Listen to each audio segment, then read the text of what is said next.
오늘은 토론토 블루제이스에 새롭게 도입되는 ABS 챌린지 시스템, 그리고 그 중심에 서 있는 포수 알레한드로 커크의 이야기를 깊이 있게 정리해 보겠습니다.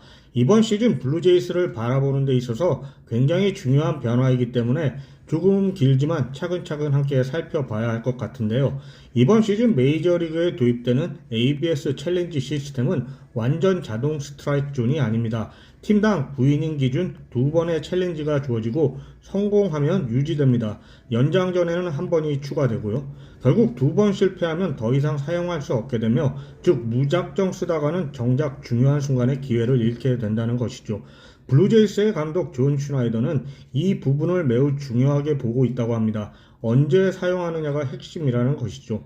베이스 상황은 어떤지, 투수의 투구수는 얼마나 되는지, 그 순간이 얼마나 하이 레버리지 상황인지 등을 종합적으로 고려해야 한다고 강조했습니다. 예를 들어 초반 0대0 상황, 주자 없는 2회 노볼 노스트라이크 카운트에서는 굳이 챌린지를 쓰지 않겠다는 겁니다. 반대로 경기 후반 득점권 상황이라면 이야기가 달라지겠죠. 흥미로운 점은 블루제이스가 투수들에게는 사실상 챌린지 권한을 거의 주지 않기로 했다는 것인데, 투수는 투구 동작 이후 계속 움직이는 상태이기 때문에 정확히 존을 판단하기 어렵다고 본 것 같고, 대신 포수와 타자 중심으로 운영할 계획인 것 같습니다. 특히 포수 알레한드로 커크와 타일러 하이네먼, 그리고 조지 스프링어, 데이비 슈나이더 같은 타자들에게 그린라이트가 주어질 가능성이 큽니다. 여기서 자연스럽게 커크 이야기를 하지 않을 수 없는데요. 커크는 메이저리그 최고의 프레이밍 포수 중 한 명으로 평가받고 있습니다. 2025년 기준 캐쳐 프레이밍 런 17로 리그 2위에 올랐었고, 스트라이크 존 가장자리, 이른바 섀도우전에서 스트라이크를 끌어내는 능력이 탁월합니다. 필딩 런 밸류는 100%를 기록했고요.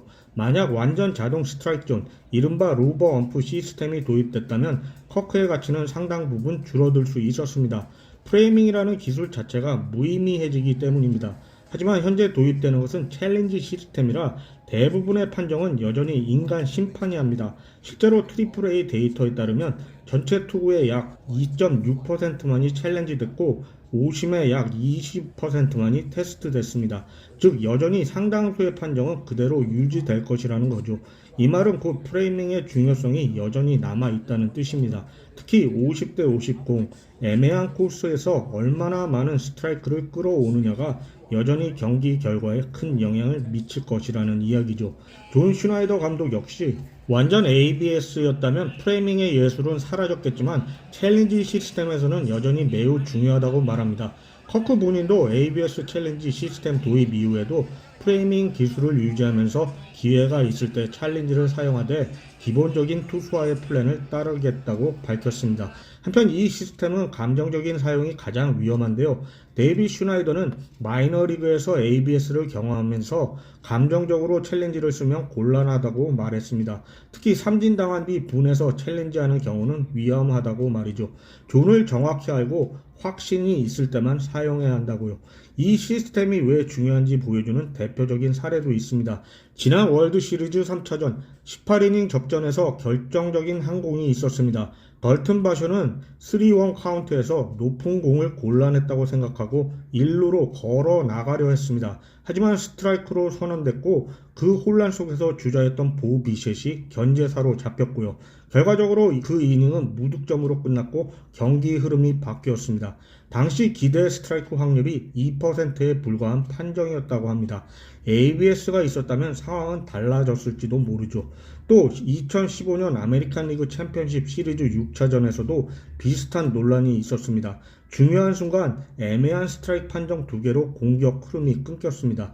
이런 순간들을 떠올리면 ABS가 가져올 변화는 결코 작지 않습니다. 물론 새로운 시스템에는 변수도 있겠지만요.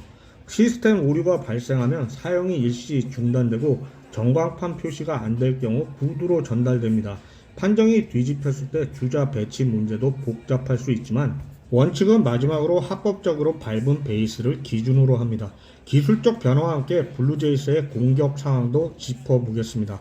보비셋이 FA로 떠났고 앤서니 센탄데어는 어깨 부상으로 5, 6개월 결장합니다.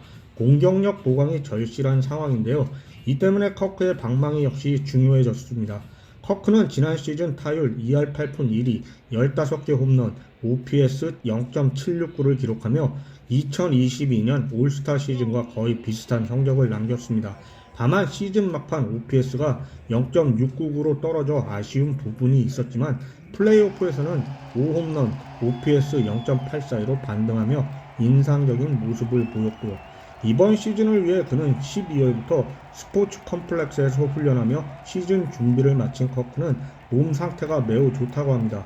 결국 블루제이스가 지구 우승에 도전하려면 커크가 수비와 공격 모두에서 최고의 모습을 보여줘야 합니다. 그리고 ABS 챌린지 시스템은 그에게 위기이자 기회가 될 수 있겠고요. 프레이밍 장인으로서의 자존심을 지키면서도 필요한 순간에는 기술의 도움을 받아야 하는데요. 감정이 아니라 전략으로, 즉흥이 아니라 계산으로 접근해야 하는 시대가 열린 것입니다. 야구는 항상 인간적인 스포츠였습니다. 하지만 이제는 데이터와 기술이 더 깊숙이 들어옵니다. 그럼에도 불구하고 여전히 중요한 것은 선수의 판단력, 침착함, 그리고 상황 인식 능력입니다. 올 시즌 블루제이스 경기를 보실 때는 한 가지를 더 주목해 보시면 좋겠습니다.